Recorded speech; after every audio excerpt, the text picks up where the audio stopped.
If it had been a living thing, I would have expected to see others like it, with evidence of a supporting ecology of different organisms.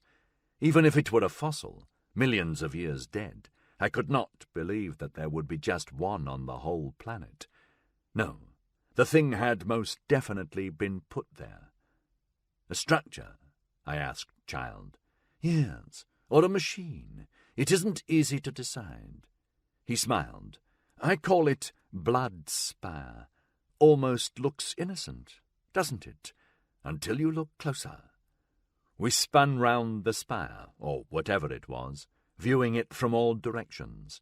Now that we were closer, it was clear that the thing's surface was densely detailed, patterned and textured with geometrically complex forms, around which snaked intestinal tubes and branching vein-like bulges. The effect was to undermine my earlier certainty that the thing was non-biological. Now it looked like some sinewy fusion of animal and machine, something that might have appealed in its grotesquerie to Child's demented uncle. How tall is it? I asked. 250 meters, Child said.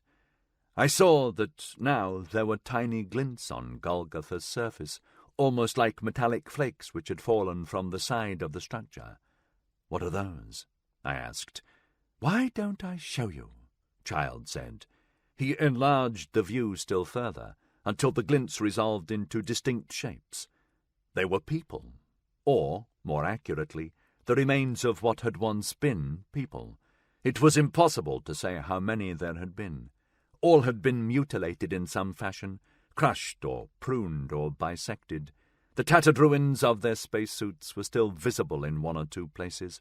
Severed parts accompanied the bodies, often several tens of meters from the rightful owner.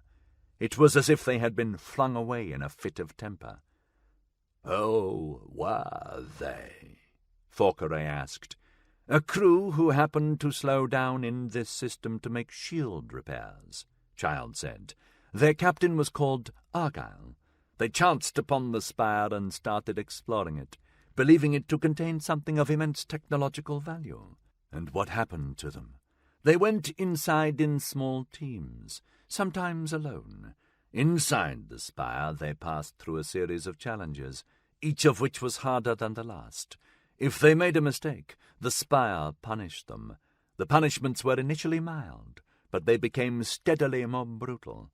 The trick was to know when to admit defeat.